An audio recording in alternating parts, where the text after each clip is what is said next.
Hey guys, Josh here, and if you're watching this video, odds are you're a player in our D&D game, a viewer of it, or you're new here and you're catching up for the first time. That's awesome. It's great to meet you, and I'm really excited. I hope I have some great stories to tell you, myself and the other players. I'm making this video because 2 years, a group of friends and I decided that we wanted to embark on an adventure together and stream it. And so we began what has become one of the highlights of my weekends, a D&D game called Frozen Decimation.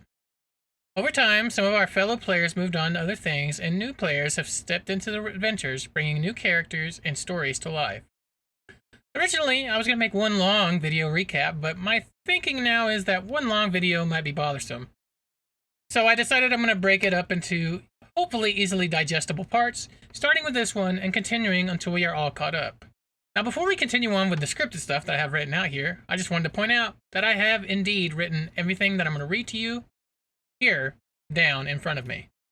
This is to help keep me focused and to keep me from rambling and having weird, awkward pauses that I'm prone to do while my brain buffers the next content of what to say. I wrote it all down. Hopefully it makes it easier for you guys to watch. You let me know. Give me feedback. I appreciate it. So we streamed this game since the very beginning, but unfortunately, due to my inexperience and just plain lack of knowledge, I did not save the VODs of our early adventures together. This is something that I deeply, deeply regret. This is true. But I am unable to recover those VODs, and I cannot rectify that we didn't stream them. I apologize. Unfortunately, that is on me. However, what follows is myself trying to recap those early adventures to catch you all up on what has been happening in our D&D game over the past 2 years. And this is kind of a surprise for my players as well.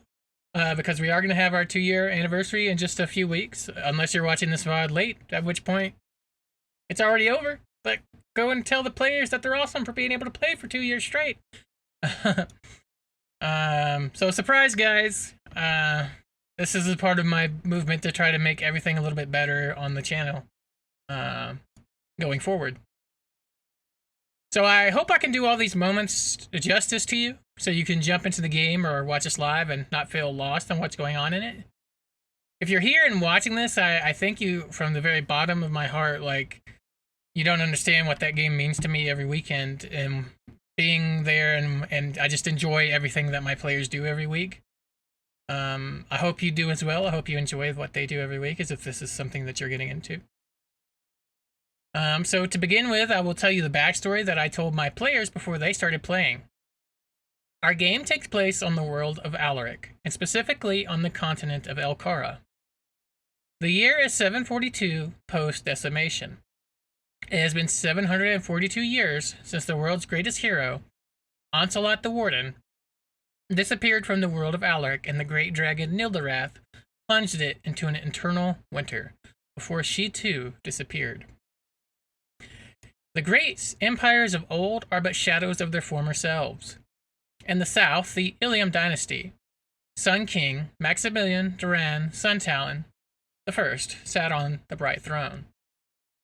He was defended by the Phoenix Guard, a group of fearsome warriors who fight with glaive and shield.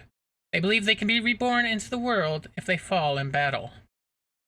In the north stood the Praetorian Confederation, brought remains of the once strong Praetorian Empire. They were forced to band together with the nomadic tribes of the Crystal Desert to survive the decimation. Led by Praetorian Guard Commander Jackson Tanis, they lack one real leader and prefer a more democratic society of elected leaders. Further north stands the Axvaclan Empire. Pre-decimation, this empire was mainly originated on the northernmost island of Alaric. But after the sea froze and the food on their island became almost non-existent, they chose to cross the frozen water and rebuild their capital on the coast. They are led by the dwarf warrior queen, Lothokara Stormspine, and defended by the dreaded Ravenguard warriors.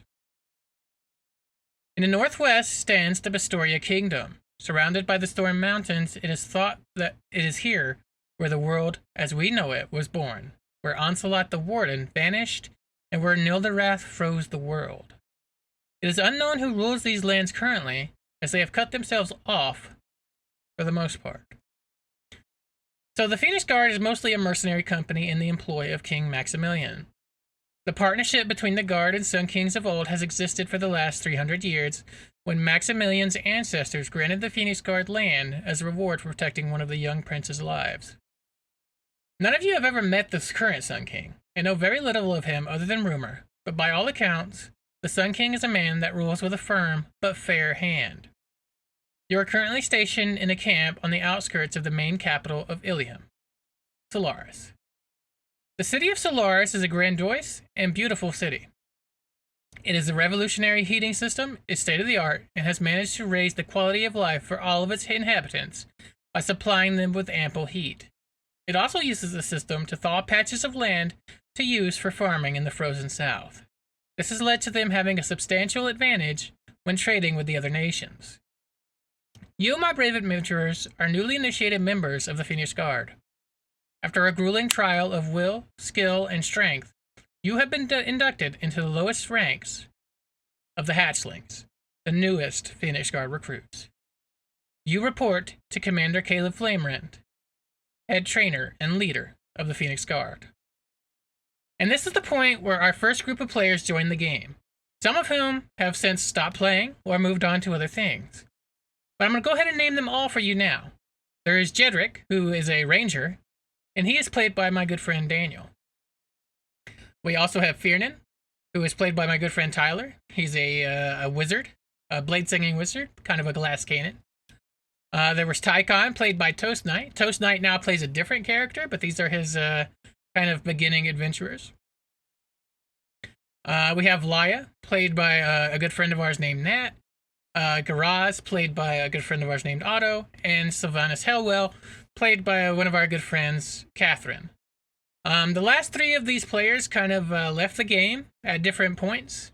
But as they leave, I will explain why and who came in afterwards. And the adventure starts in the next video, where I will explain what happened in the city of Amse. If you're watching this video, I appreciate you guys very much for checking it out. I hope I can do these adventures justice.